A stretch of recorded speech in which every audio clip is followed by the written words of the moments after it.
আর নামাজের কথাও 82 বার বলা হয়েছে। এই জন্য আল্লাহ রাব্বুল আলামিন বলেছেন, যে জায়গায় সালাত সেই জায়গায় যাকাত। ওয়া আকিমুস সালাতা ওয়া আতুস যাকাতা ওয়ারকাউ মা'আর রাকিঈন। অন্য জায়গায় আল্লাহ রাব্বুল আলামিন বলেছেন, ওয়া আকিমুস সালাতা ওয়া আতুস যাকাতা ওয়া আতিউর রাসূলা লা'আল্লাকুম তুরহামুন। আল্লাহু আকবার। তাহলে এই যাকাত সম্পর্কে আমরা রমজান মাসে 1 টাকা দান করলে কয় টাকা সওয়াব? 70 টাকা। আল্লাহ তাআলা বাড়ায় দিতে দিতে পাহাড় পরিমাণ সওয়াব দিতে পারেন কিনা? এই জন্য আল্লাহ রাব্বুল আলামিন সালাত যেমন ফরজ করেছেন, আমরা বাৎসরিক হিসেবে চন্দ্র মাস গণনা করে হিসেবে আমরা রমজান মাসে যাকাত দিয়ে থাকি না? কি কারণে? এই মাসে সওয়াব বেশি। কি বেশি? কিন্তু মাসটা হিসেব করতে হবে, চন্দ্র মাসে হিসেব করতে হবে, সৌর মাস হিসেব করলে হবে না। এর কারণটা হচ্ছে 11 দিন পার্থক্য। চন্দ্র মাস থেকে সৌর মাসে কতদিন পার্থক্য? এই জন্য 2.5 মাসের হিসেবে চন্দ্র মাস হিসেব করে আপনাকে যাকাত দিতে হবে। সম্মানিত হাজরিন, যাকাত ফরজ হওয়ার জন্য শর্ত রয়েছে 5টি। কয়টি?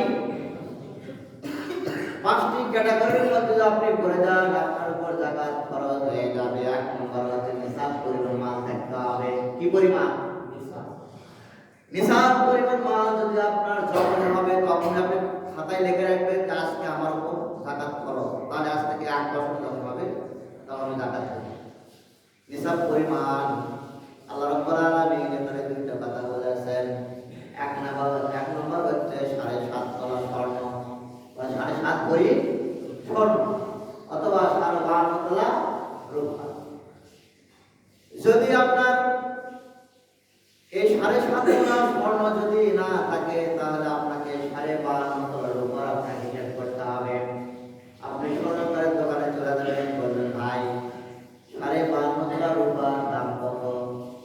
ধরেন এখন মনে হচ্ছে 2-2.5 টাকা ধরে, তাহলে 1,20,000 কি 15,000 টাকা যদি আপনার নিকট যখন থাকবে সেখান থেকে আপনার উপর যাকাত কি হলো? ফরজ হলো। তাহলে যাকাত ফরজ হওয়ার জন্য নিসাব পরিমাণ মাল থাকতে হবে। কি পরিমাণ?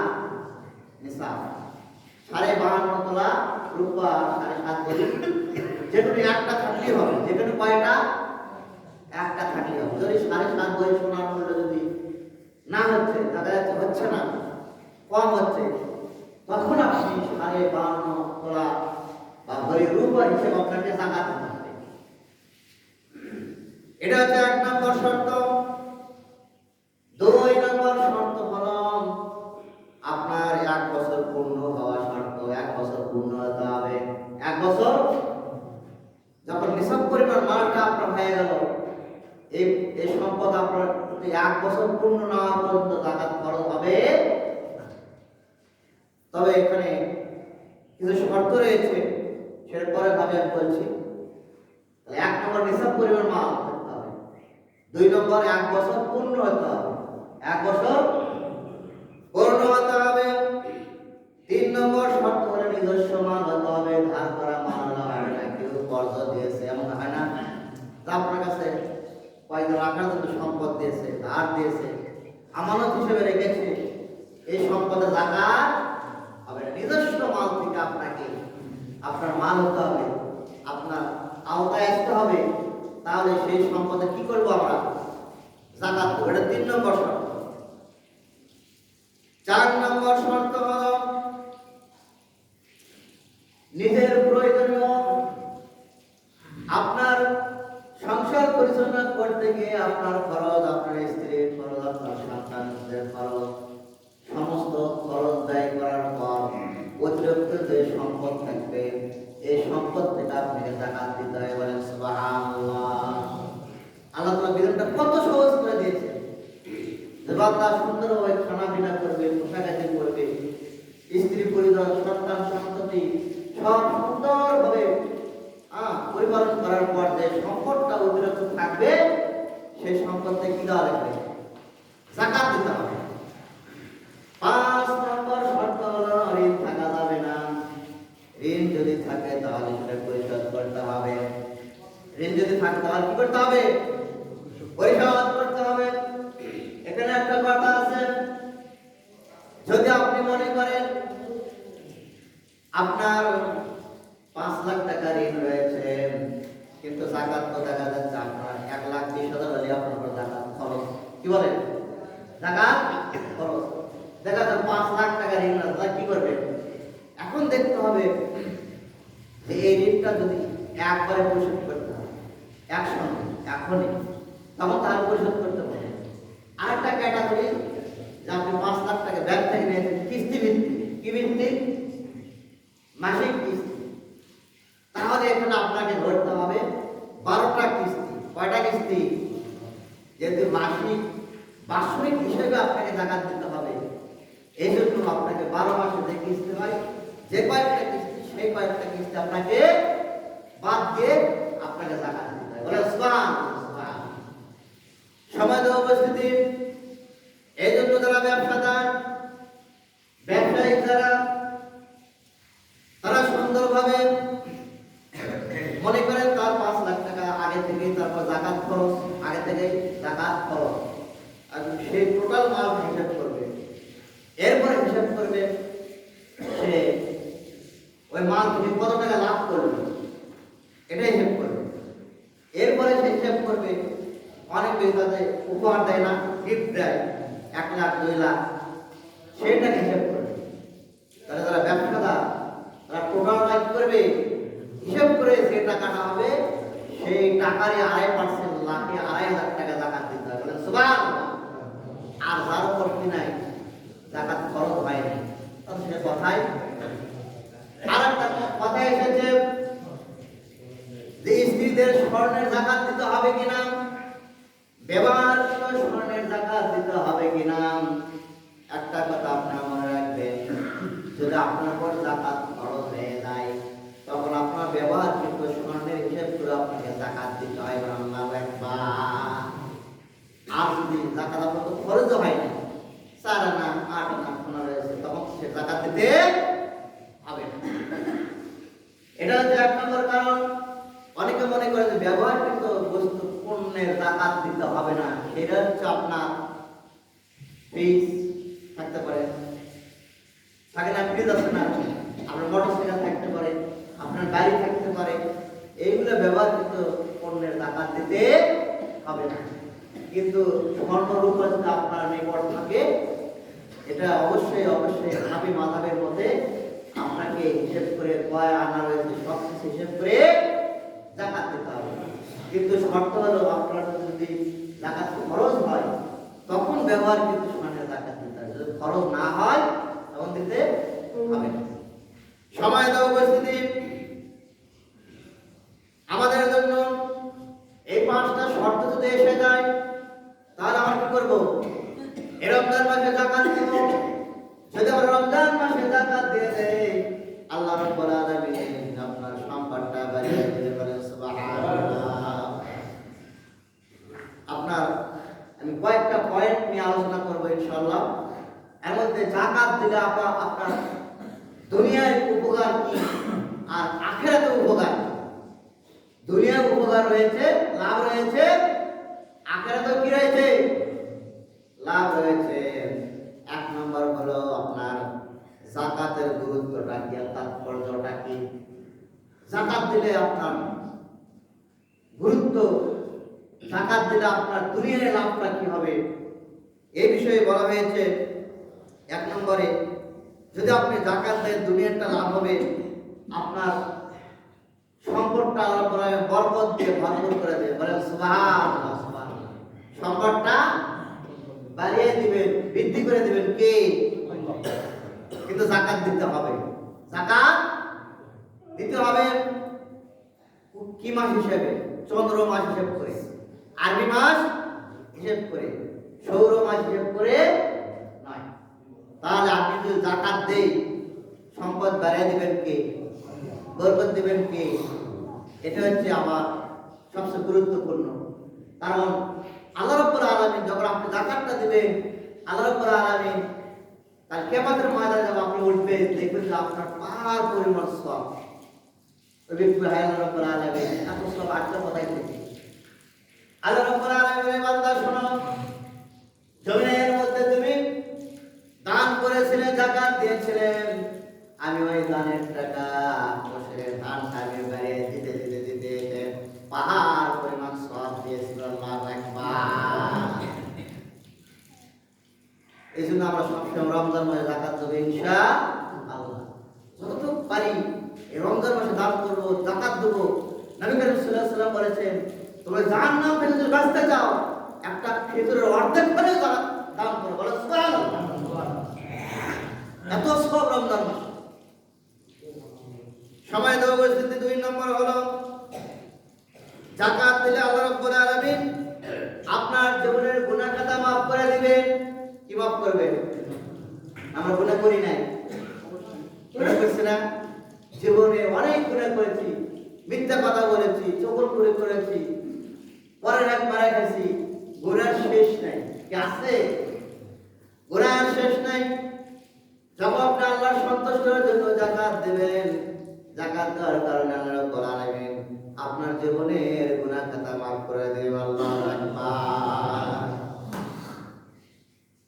3 নম্বর হলো যাকাত দেওয়ার কারণে দারিদ্রতা কমে যাবে, সমাজে ভারসাম্য রক্ষা থাকবে, সমাজের মধ্যে দারিদ্র থাকবে না, মানুষ না খেয়ে থাকবে না।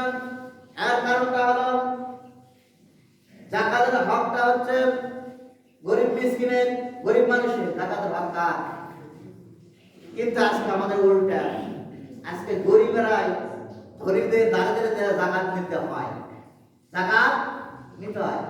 কিন্তু দায়িত্ব হচ্ছে আমার, যে আল্লাহ রাব্বুল আলামিন আমাকে যাকাত খরচ করেছেন, এই টাকাটা গরিবের বাড়ি পৌঁছে দেওয়া, গরিবের বাড়ি পৌঁছে দেওয়া। কারণ আপনি যখন যাকাত দিবেন, আপনার সওয়াব হলো ওই গরিব মানুষের উপকার হবে। বলেন সুবহানাল্লাহ। আপনি জাহান্নাম থেকে মুক্তি পাইলেন, তাহলে আপনার গুরুত্ব বেশি না? কি বলেন? যেটা আপনি জাহান্নাম থেকে আপনি মুক্তি পাচ্ছেন, যাকাত আপনার খরচ, এই খরচ যদি আপনি না দেন, মাঠ অপবিত্র হয়ে যাবে। তাহলে আমার দায়িত্ব কি? গরিবের বাড়িতে খুঁজে খুঁজে যাকাতটা দেওয়া। তা করি আমরা চুপ করে বসে থেকে না দিলেই চলবে, না দিলেই চলবে। সময় তো উপস্থিতি। এরপরে বলা হয়েছে যাকাত দিলে আপনার অন্তরটা পবিত্র হয়ে যায়, পাক হয়ে যায়। কি হয়? অন্তরটা পবিত্র হয়ে যায়। কারণ অন্তরটা হলো, এই কলটা হলো আল্লাহ রাব্বুল আলামিন সহিহ বুখারীর মধ্যে বর্ণনা করা হয়েছে, বাম স্তনের নিচে একটা গোশতের টুকরা রয়েছে। ভালো কাজ করলে তখন কলটা পবিত্র হয়, পাক হয়ে যায়। আর যদি পাপ কাজ করেন তবে কলটা অপবিত্র হয়ে যায়। কল কি হয়? অপবিত্র হয়ে যায়। এই জন্য যাকাত দিলে অন্তরটা কি হয়ে যায়? কলটা পবিত্রতা হয়ে যায়। এরপরে 5 নম্বরে বলা হয়েছে যাকাত দিলে আপনার সমস্ত বালা মুসিবত দূর করে দিবেন কে? আপনার শরীরের বালা থাকতে পারে না, রোগ বালা থাকে না, শরীরের বিপদে বালা মুসিবত থাকতে পারে, সম্পদের বালা মুসিবত থাকতে পারে, সন্তানের বালা মুসিবত থাকতে পারে, স্ত্রীর বালা মুসিবত থাকতে পারে কিনা? আল্লাহ রাব্বুল আলামিন যাকাত দিলে সমস্ত বালা মুসিবত দূর করে দিবেন। মানে সুবহানাল্লাহ। এটা হচ্ছে দুনিয়ার লাভ। কিসের লাভ? দুনিয়ার লাভ। আর আখিরাতের লাভ হলো আল্লাহ রাব্বুল আলামিন যাকাত দিলে কাল কিয়ামতের ময়দানে আল্লাহ রাব্বুল আলামিন বিনা হিসাবে আপনাকে জান্নাত দিয়ে দেবে। বলেন সুবহানাল্লাহ।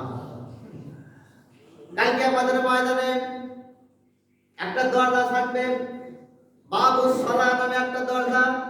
যে নামাজ পড়েছে এই দরজা দিয়ে প্রবেশ করবেন। আর একটা দরজা থাকবে বাবুস সাদাকা, দান খয়রাতের দরজা। যে জমিনের মধ্যে দান করেছে বেশি বেশি, শরীর ভিত্তিক যাকাত দিয়েছে আল্লাহ রাব্বুল আলামিন বাবু সাদাকা নামে ওই দরজাতে সে প্রবেশ করে বলেন সুবহানাল্লাহ। শুধু তাই নয়, আরো কয়েকটা দরজা থাকবে, রায়হান নামে দরজা। এই জমিনের মধ্যে যে ব্যক্তি সিয়াম পালন করবে, একমাত্র রায়হান নামের দরজা সে জান্নাতে প্রবেশ করে বলেন সুবহানাল্লাহ। আরেকটা দরজা থাকবে বাবু জিহাদ। এই জমিনের মধ্যে যে আল্লাহর জমিনে আল্লাহর দিন কায়েম করার জন্য শহীদ হয়েছে, আল্লাহ রাব্বুল আলামিন বলবে রে বান্দা, তুমি বাবু জিহাদ নামের দরজা জান্নাতে প্রবেশ করে বলেন সুবহানাল্লাহ। এই জন্য বাবু সাদাকা নামে একটা দরজা থাকবে। এই দরজাটা শুধু যারা জমিনের মধ্যে দান বেশি বেশি করবে তারাই শুধু ওই দরজা দিয়ে প্রবেশ করবে, অন্য কেউ প্রবেশ করতে পারবে না। এই জন্য আল্লাহ রাব্বুল আলামিন বাবু সাদাকা দরজা দিয়ে জান্নাতে প্রবেশ করবেন, এই প্রতিদান দেবেন। 2 নম্বর হলো আল্লাহ রাব্বুল আলামিন যে ব্যক্তি জমিনের মধ্যে কোনো বান্দা যখন দান করে যাকাত দিবেন, আল্লাহ রাব্বুল আলামিনের ঘোষণা কাল কিয়ামতের ময়দানে আলোচনা দিবেন। কিয়ামতের ময়দানে একটা আরশের ছায়া ছাড়া কোনো ছায়া থাকবে না, থাকবে কোনো ছায়া থাকবে না। একমাত্র এই জমিনের মধ্যে যে যাকাত দিবে, দান খয়রাত বেশি বেশি করবে, আরশের ছায়া নিবে জায়গায় দিবেন কে? আর মানুষের সূর্য এত তাপ দিতে থাকবে, মানুষের মগজ বলে নাশিতে পড়ে থাকবে, এমন অবস্থা হবে যে তার জিহ্বাটা নাভির নিচে, হাঁটুর নিচে চলে আসবে। এমন পেরেশানির মধ্যে থাকলে তখন আল্লাহ পাক ওই বান্দার জন্য আরশের ছায়ার নিচে কি দিবে? জায়গা করে দিবে। এই জন্য দান খরচ করতে হবে কিনা, যাকাত দিতে হবে কিনা। নামাজ যেমন ফরজ, আমরা রমজান মাসে বেশি বেশি দান করব, যাকাত দেব, সম্পদ হিসাব করে কি দেব না? অবশ্যই দেব ইনশাআল্লাহ।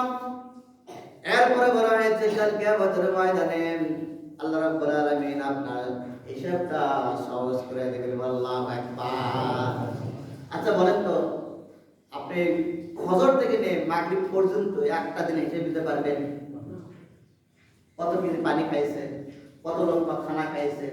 হ্যাঁ, আপনার এই 24 ঘন্টার যদি আমরা কি করতে পারি, হিসাব দিতে পারবো? আল্লাহ রাব্বুল আলামিন কাল কিয়ামতের ময়দানে কোনো বান্দাকে যদি বলে, বান্দা তোমার সারাটা জীবন যে অতিবাহিত করছো একটা দিনের হিসাব দাও, হিসাব দেবে, করতে পারবে? হিসাব সালে বুঝতে হবে সে জাহান্নামে যাবে। কি যাবে? জাহান্নামে যাবে। এই যে মুমিন মুত্তাকি বান্দাদের জন্য আল্লাহ রাব্বুল আলামিন বিনা হিসাবে জান্নাতে দিয়ে দেবে, বলেন সুবহানাল্লাহ। কাল কিয়ামতের ময়দানে যে যাকাত দিবে আল্লাহ রাব্বুল আলামিন তার হিসাবটা সহজ, মানে কি বিনা হিসাবে জান্নাত দিয়ে দিবেন। এরপর আল্লাহ রাব্বুল আলামিন কাল কিয়ামতের ময়দানে মুসিবতের সময় সন্তান বাবাকে চিনবে না, মা সন্তানকে চিনবে না। কি চিনবে? সবাই পাশ কেটে যাবে, সবাই নাফসি নাফসি করতে থাকবে। এমন মুসিবতের সময় আল্লাহ রাব্বুল আলামিন কঠিন শাস্তি থেকে আল্লাহ তাআলা রক্ষা করে দিবেন। এবং কাল কিয়ামতের ময়দানে আল্লাহ রাসূল সাল্লাল্লাহু আলাইহি সাল্লামকে হাউজে কাউসার দেওয়া হবে। যে ব্যক্তি এক পেয়ালা পানি পান করবে, জান্নাতে যাওয়ার আগ পর্যন্ত কোনো ক্ষুধা তৃষ্ণা বলতে কিছুই থাকবে না। এই জন্য আমাদেরকে হিসাব করে যাকাত দিতে হবে। কি করে? আমরা যদি হিসাব না করি, এখন আমার সম্ভবত 1,20,000 কি 25 হলেই আপনার উপর যাকাত খরচ হয়ে যাচ্ছে রূপার হিসাবে। এই জন্য আপনারা বাসায় যে সুন্দরভাবে লিখবেন ব্যাংকে কত টাকা রয়েছে, আপনার সোনা কয়েন রয়েছে, আপনার লাভের কত টাকা রয়েছে, আমি কাউকে ধার দিয়েছি কিনা, টোটাল সম্পত্তি আমরা কি করব? হিসাব করব। হিসাব করে 2.5 টাকা পার্সেন্ট, লাখে 2500 টাকা যাকাত দেব। এই যাকাত যদি আমরা দেই তাহলে এই কয়েকটা দুনিয়াও আল্লাহ তাআলা আমাদেরকে সফলতা দেবে, আখিরাতেও জান্নাত দিবেন। কি? আল্লাহ রাব্বুল আলামিন জান্নাত দিবেন। এই জন্য বলা হয়েছে যাকাতের এত গুরুত্ব। এটাই হচ্ছে 1 নম্বর যাকাত গুরুত্ব। 2 নম্বরে বলা হয়েছে যাকাত না দিলে আপনার শাস্তি হবে। এই সম্পদটা কাল কিয়ামতের ময়দানে আপনার জন্য কাল সাপ হয়ে দাঁড়াবে। আপনার কপালে সবল মারবে, গালে সবল মারবে, আর ওই সবটা বলবে জমিনের মধ্যে তুমি আমাকে ইউজ করেছো কিন্তু তুমি যাকাত দাও নাই, আজকে তোমার আমি গলার সঙ্গে আমি পেঁচিয়ে রাখলাম। এত শাস্তি। এই জন্য আবু বকর সিদ্দিক রাদিয়াল্লাহু তাআলা আনহু যখন খেলাফত পাইলেন, একটা গোত্রের লোকেরা যাকাত অস্বীকার করে ফেলেছে। কি করছে? যাকাত অস্বীকার করার কারণে আবু বকর সিদ্দিক রাদিয়াল্লাহু তাআলা বললেন, তাদের বিরুদ্ধে আমার যুদ্ধ ঘোষণা। কি ঘোষণা? যুদ্ধ ঘোষণা। ওমর রাদিয়াল্লাহু তাআলা ডাকতে বললেন, ভাইজান, ওই গোত্রের লোকেরা তো নামাজ পড়ছে, ওই গোত্রের লোকেরা তো কালেমা পড়েছে, ওই গোত্রের লোকেরা তো সওম পালন করে, দাড়ি আছে, টুপি আছে, জুব্বা আছে, পায়জামা আছে, সব কিছু পালন করে, তারপরেও তুমি তাদের বিরুদ্ধে যুদ্ধ ঘোষণা করলে তার কারণটা কি? আবু বকর সিদ্দিক রাদিয়াল্লাহু তাআলা রাগান্বিত হয়ে বললেন, ভাইজান শুনুন, সে আল্লাহর একটা হুকুমকে অস্বীকার করেছেন, এই জন্য আমি তাদের বিরুদ্ধে যুদ্ধ ঘোষণা করলাম। আল্লাহু আকবার। আল্লাহর কোন হুকুমকে অস্বীকার করা যাবে না।